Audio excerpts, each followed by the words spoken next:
Hello students, welcome to everyone in today's English class. Today I am going to teach you English Bal Bharati Standard 7, Unit 2, 2.3 Abdul becomes a courtier. This is a very beautiful story of the boy Abdul. Abdul wants to gain knowledge and education by studying hard and reading books. So, in order to fulfill his dreams, he was doing lots of things and he has lots of patience and he wants to do hard work for the education and for the knowledge. So now we are going to this beautiful lesson 2.3 Abdul becomes a courtier. This story is adapted from the story Enter Mulla Di Paisa by Pratibha Nath. So writer of this story is Pratibha Nath. 2.3 Abdul becomes a courtier.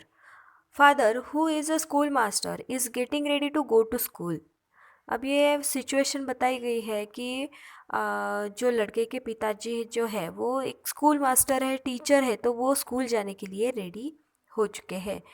Then Abdul said to his father, Abdul, Father, to knowledge and erudition I aspire. Erudition means education. वो बोलता है कि मुझे knowledge और education लेना है. Okay. So, to study hard and deep, books are required. Will you lend me a little gold? Books I will buy and study to rise high in the world. और मैं पढ़ाई करूँगा, books खरीदी करूँगा, जो भी आप मुझे सोना देंगे उसे बेच के जो भी पैसे मिलेंगे तो उससे मैं बुक्स खरीदी करूँगा और पूरे वर्ल्ड में बहुत हाई हो जाऊँगा, बहुत बड़ा हो जाऊँगा. Then father, only the first half of the month has passed, but alas, the money doesn't last. उसके पिताजी बोलते हैं उसे कि महीने का सिर्फ 15 दिन हो गए हैं और हमारे पास कुछ भी पैसे नहीं बचे हैं. Great books and manuscripts are so expensive. जो बहुत अच्छे बुक्स होते हैं, मैनस्क्रिप्ट्स होते हैं, वो क्या है, बहुत एक्सपेंसिव है, बहुत महंगे हैं. They are treasure rare and exclusive, but from my school I will try to borrow books that will take you to a brighter tomorrow. ये जो अच्छे बुक्स होते हैं वो बहुत ही रेयर होते हैं, बहुत ही एक्सपेंसिव होते हैं, लेकिन मेरे स्कूल से जैसे ही बोरो मैं कर पाऊँगा वैसे मैं तुम्हारे लिए लेके आऊँगा, क्योंकि तुम्हारा फ्यूचर क्या हो, ब्राइटर हो. तुम्हारी जो एस्पायर है, डिज़ायर है, वो तुम कंप्लीट कर पाओ इसलिए. Abdul, that will be great, how eagerly I wait. वो बोलता है कि हाँ ठीक है, ये बहुत अच्छी बात है और मैं बहुत ही उसके लिए वेट करूँगा. बहुत एक्साइटेड होके वो बोलता है कि मैं क्या करूँगा, वेट करूँगा. In the evening when father returns, जब शाम को पिताजी आते हैं तब अब्दुल उन्हें बोलता है, Abdul, how many books could you get. Oh, now my life will be all set. वो बोलता है, अपने पिताजी को पूछता है कि आपने मेरे लिए कितने बुक्स लाए. अब मेरी लाइफ जो है वो बहुत सेट हो जाएगी, मैं बहुत नॉलेजेबल बन जाऊँगा, पूरे दुनिया में मेरी पहचान बनेगी. Then father said to him, I am so sorry son, couldn't lay my hands on even one. वो बोलता है अपने बेटे को, फादर, कि मुझे माफ़ करना बेटा, मैं तुम्हारे लिए कुछ भी एक भी बुक नहीं ला पाया. अब पीछे से कोरस बजता है, म्यूज़िक. इसमें उसके थॉट्स प्रेजेंट किए जाते हैं. सो सिचुएशन बताई गई है अब्दुल की. Poor Abdul is sad and dejected ponders means think about anything. तो वो कुछ तो भी सोच रहा है और दुखी है और बोल रहा है खुद के ही मन में, वाई माई विशेष आर दस रिजेक्टेड, क्यों मेरी जो विशेष है वो रिजेक्ट हो जाती है. Continue to do his daily chorus, read borrowed books in tens and scores. An idea then crosses his mind to serve the rich and get paid in kind. अब ऐसे ही सोचते सोचते कि क्यों मेरी विशेष रिजेक्ट हो जाती है, क्यों मुझे जो चाहिए वो नहीं मिलता, जो मुझे बुक्स लेने हैं वो मैं क्यों बोरो नहीं कर सकता. ऐसे ही सोचते सोचते वो उसके माइंड में एक आइडिया आती है कि मैं कोई भी रिच पर्सन के घर में कुछ काम करूँ तो मुझे कुछ पैसे मिलेंगे, तो क्या होगा, मैं मेरी पूरी ख्वाहिशें कंप्लीट कर सकूँगा. Because he eagerly wants to earn knowledge. So for it, he wants to read the books. Okay. So when his father was unable to give him the gold, nor could he borrow books for his son from his school, Abdul then decided to take up a job. He planned to serve the rich and be paid in kind. Okay. सो वो जो है अब्दुल, वो रोता नहीं बैठा, मेरे पास नहीं है नहीं है नहीं है ये नहीं सोचता रहा. तो उसने डिसाइड किया कि मैं कोई भी रिच पर्सन के घर पे कुछ ना कुछ काम करूँगा और मुझे वो उस काम का मुबदला देंगे और मैं अपना पाथ चूज़ करूँगा. Abdul approaches a rich merchant. Then वो एक रिच पर्सन के पास जाता है और उन्हें अपनी बात बताता है. अब्दुल बोलता है, I am a poor student, give me a chance to serve, observe my work, pay only what I deserve. अब उन्हें वो रिच मर्चेंट के पास हो जाता है और बोलता है कि मैं एक गरीब स्टूडेंट हूँ, विद्यार्थी हूँ, क्या आप मुझे कोई काम करने का मौका देंगे क्या? प्लीज़ मुझे काम करने का मौका दीजिए और मेरा जो काम है वो आप पहले ऑब्ज़र्व कीजिए, देखें, पहचाने और उसी के पैसे दें जिसके लिए मैं डिज़र्व करता हूँ, मैं जिसके लिए लायक हूँ, उसके उतने ही पैसे मुझे दीजिए. Merchant, you appear to be smart, be my clerk, I will pay you well if honestly you work. अब जैसे ही मर्चेंट उसकी बात सुनता है तो उसे वो बहुत ही ऑनेस्ट लगता है और बहुत अच्छा लगता है. तो फिर वो बोलता है कि तुम बहुत स्मार्ट दिख रहे हो तो फिर तुम मेरे क्लर्क का काम करोगे और मैं जो है तुम्हें अच्छे पैसे दूंगा अगर तुमने ऑनेस्टली यानी ईमानदारी के साथ तुम्हारा काम किया तो. Some days pass, the merchant calls Abdul. कुछ दिन होने के बाद मर्चेंट जो है वो अब्दुल को बुलाता है. Then merchant said to the Abdul, I am pleased with your work and loving care. मैं तुम्हारे काम से और बहुत ही अच्छे स्वभाव के कारण बहुत ही मैं हैप्पी हूँ, बहुत प्लीज्ड हूँ, मुझे बहुत अच्छा लग रहा है. You are indeed a gem quite rare, I will give you a reward if your demand is fair. अगर तुम्हें कुछ और चीज़ चाहिए हो तो मैं तुम्हें एज अ रिवार्ड की तरह, हाँ एज अ अवार्ड की तरह मैं तुम्हें दूंगा अगर तुम्हारी डिमांड जो है वो फेयर हो या मैं दे सकूँ ऐसी हो या तुम कुछ अच्छा मांगो तो. Abdul, then Abdul said, he was very excited, so he excitedly said, may I now read the books in your store. क्या मैं आपके स्टोर में जो भी बुक्स हैं मैं पढ़ सकता हूँ क्या? Quench my thirst for knowledge, I need nothing more. मेरी जो इच्छा है वो नॉलेज के लिए बहुत थर्स्टी है, मैं जो हूँ वो नॉलेज लेना चाहता हूँ. तो क्या आप मेरी ये इच्छा पूरी करेंगे? वहाँ से फिर से कोरस बजता है, म्यूज़िक बजता है. Days pass by, he learn and learn, gaining the knowledge for which he earned. Philosophy, astronomy, Arabic and Persia. Abdul, the scholar now, is one in a million. Will he come to the emperor's notice? Will he be given an honorable office?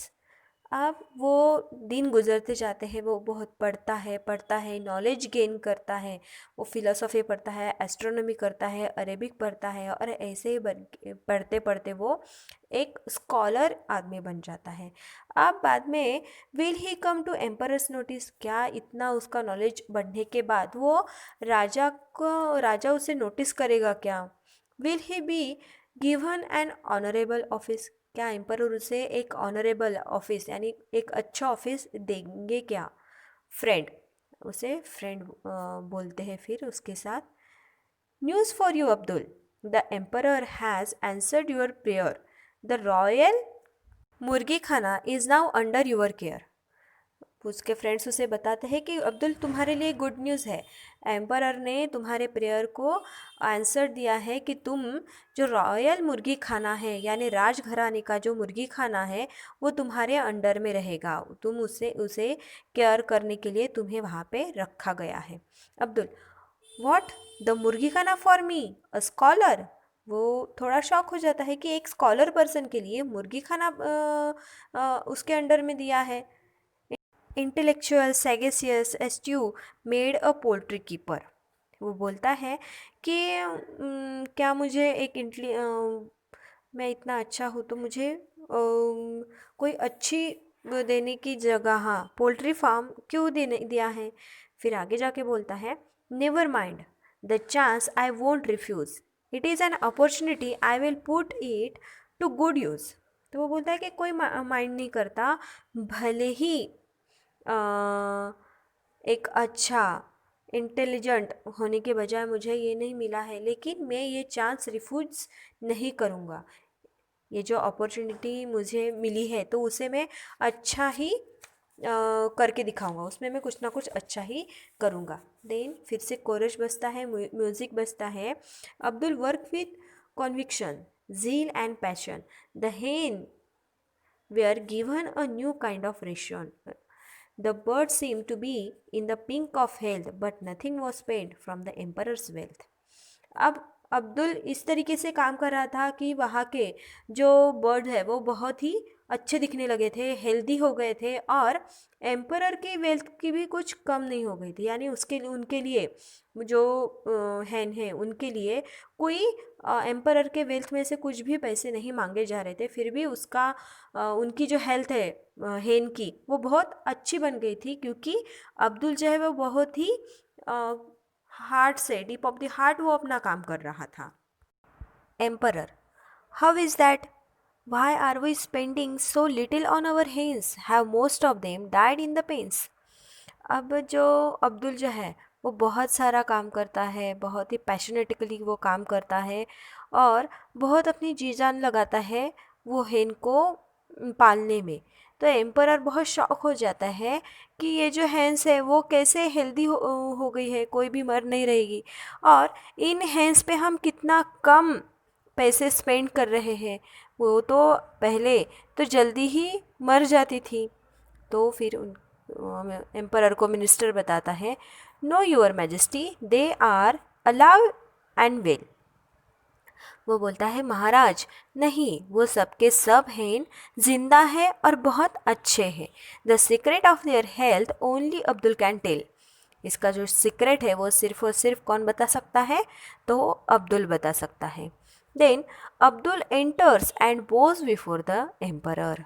अब जब भी राजा महाराजा के सामने आम आदमी आता है तो उनके सामने जाने के बाद वो झुकते हैं। वैसे ही जैसे ही अब्दुल एंट्री करता है एम्परर के पास, तो वो उनके आगे झुकता है। Then emperor, how can you spend so little on our hens? How do you nourish them at no expense? अब एम्परर बोलते हैं कि तुम ऐसे कैसे लिटिल हेन्स को पालते हो कि कुछ ज़्यादा पैसे भी नहीं लगते, at no expense. Okay. Then Abdul told to all, Jahapana, your humble servant feeds them well. Food from the royal kitchen, if I may tell, but only scraps and shells and kitchen waste, that enough for the hens. They relish the taste. It's good for their health. See how they thrive, waste not, want not. That's my drive. वो बोलता है कि जो भी आपके kitchen में से, जहाँ बना जो भी हमारे किचन में से बाहर निकलता है, वो फेंकने के बजाय अगर हम हेन को खिलाए, रॉयल किचन में से जो भी खाना बाहर निकलता है फेंकने के लिए, वो फेंकने के बजाय अगर वही खाना हम हेन्स को दे, तो जो हमारा खाना है वो भी वेस्ट नहीं होगा, और जो हैंस है उनके भी पेट अच्छे तरीके से भरेंगे, और वो अच्छे से हेल्दी हो पाएगी, और वो अच्छे तरीके से ग्रो होगी और हेल्दी भी रहेगी। ऐसे अब्दुल बताता है। Then drive means an effort made to achieve a certain purpose. Okay. तो मैं जो ये काम करता हूँ कि किचन का जो किचन में से जो खाना निकलता है वो उन्हें हेन को देता हूँ, तो उसकी वजह से क्या क्या होता है? That's enough for the hens. ये सब खाना हेन्स के लिए इनफ होता है। Okay. They relish the taste, और उन्हें कोई टेस्ट का उतना भी होता भी नहीं है. It's good for their health. See how they thrives. तो ये सब कुछ उनके हेल्थ के लिए भी अच्छा होता है. तो waste not, want not, that's my drive. यानी कोई वेस्ट, कुछ चीज़ें वेस्ट भी नहीं करना और कुछ लेना भी नहीं, यही मेरा ड्राइव है. It's and my technique. Okay. Emperor. Interesting young man, you seem to have brains. We put you in charge of the library for your pains. अब इन सब बातों से एम्परर इम्प्रेस हो जाता है. वो बोलता है कि ये बात तो बहुत इंटरेस्टिंग है जो तुमने की, वेस्ट भी नहीं हुआ और तुम्हें कुछ वांट यानी चाहिए भी नहीं था, जितना अवेलेबल है उतने में ही तुमने बहुत अच्छा काम करके दिखाया है. तो मुझे लगता है तुम बहुत ही दिमाग वाले इंसान हो, तुम्हारे पास बहुत अच्छा दिमाग है. तो तुम्हें आज से लाइब्रेरी का चार्ज मिल जाएगा और तुम्हें पैसे भी ज़्यादा मिलेंगे. Chorus. Oh no, not again, only a keeper of book and he wish to be a courtier. How sad he looks. अब एक्चुअली अब्दुल को तो कोर्टियर बनना था, लेकिन फिर से उसे क्या बनने के लिए ऑफ़र किया एम्परर ने? बुक कीपर बनने के लिए. तो वो थोड़ा सा नर्वस हो गया, लेकिन बाद में क्या सोचता है देखो Abdul. Never mind, I love books, I will get down to work. वो बोलता है कि कोई बात नहीं, क्योंकि उसे पहले ही बुक्स बहुत पसंद होती है. सो वो बोलता है कि never mind, I love books. कोई बात नहीं, मुझे तो बुक्स बहुत पसंद है. I will get down to work, I will handle this well, my duties I won't shirk. तो फिर वो अपनी बुक कीपर की जो जॉब है वो एक्सेप्ट करता है. After 1 year the emperor is looking at the books in the library. अब 1 साल के बाद जो राजा है वो लाइब्रेरी के बुक्स को देखता है. What? Emperor said. What? All these books have such expensive jacket. Surely they have cost a fortune. Silk, brocades and velvets. तो एम्परर बोलते हैं कि ये जो बुक्स को जो कवर्स है, जैकेट्स बनाए हैं, ये तो बहुत ही कीमती है. जैसे कि सिल्क, ब्रोकेड, वेलवेट से बनाए हैं, तो ये surely they have cost of Fortune, इसके ऊपर बहुत ज़्यादा पैसे खर्च किए होंगे. ब्रोकेड्स यानी ये जो है, it's a type of fabric. It's a rich fabric woven with golden and silver thread. ये जो फैब्रिक होता है ये गोल्डन और सिल्वर थ्रेड से बनाए जाते हैं, कपड़े से बनाए जाते हैं. Abdul said. No your majesty, the expenses were none. इसके ऊपर कोई भी खर्चा नहीं किया गया है, नहीं majesty. Emperor said. I can't believe it. Then how was it done. मेरा तो बिल्कुल भी भरोसा नहीं है, अगर इसके ऊपर पैसे खर्च नहीं किए तो तुमने ऐसे कैसे किया? Abdul. Your Majesty, I observe that the formal requests were sent you in bags made of the fabric best. मैंने ऑब्ज़र्व किया कि आपको जो फॉर्मल रिक्वेस्ट आती है तो वो ऐसे ही बेस्ट फैब्रिक के बैग में से आपके पास आती है, और जैसे ही आपका वो मैसेज पढ़ के हो जाता है तब वो बैग फेंक दी जाती है. When the papers were read, the bag were discarded. जब भी पेपर रीड किया जाता है, मैसेज रीड किया जाता है, तो बैग फेंक दी जाती है. Okay. Why waste the silk, velvet and brocade? I demanded. तो मैंने सोचा कि क्यों हम सिल्क, वेलवेट, ब्रोकेड, ये जो महंगे कपड़े हैं, ये क्यों हम वेस्ट करें? तो मैंने उसे मंगवाया. The royal tailor made the jackets, nothing did they take. और मैंने उसे वो कपड़े को, वो बैग्स को रॉयल टेलर के पास दिया और बुक्स के लिए क्या बनाया? जैकेट्स बनाया. Each book was dressed for you, each book was dressed for your majesty's sake. तो हर एक जो बुक है सिर्फ और सिर्फ आपके लिए इस तरह से बनाई गई है. Emperor. You have great merits. I would realise much earlier. मैंने पहले ही रियलाइज़ किया था कि तुम्हारे पास बहुत ही ज़्यादा अच्छे पॉइंट्स हैं, बहुत ज़्यादा अच्छे मेरिट्स है, यानी बहुत सारे गुण हैं. I am happy to announce now you are my courtier. तो अब मैं मुझे ये बताते हुए बहुत खुशी हो रही है कि तुम मेरे अब कोर्टियर हो, तुम मेरे कोर्टियर में शामिल हो सकते हो। फिर से कोरस बजता है। Wits brains and perseverance help Abdul achieve his aim, patience determinations won him great name and fame. उसने उसकी माइंड की वजह से, उसके पेशेंस की वजह से, उसके एम्बिशन की वजह से अब्दुल को जो उसके लाइफ में चाहिए था, उसे एक कोर्टियर बनना था, वो राजा के दरबार में उसे शामिल होना था, तो उसके ब्रेन की वजह से, उसके पेशेंस की वजह से, उसके स्ट्रॉन्ग डिज़ायर की वजह से उसने उसे जो चीज़ें चाहिए वो हासिल कर ली।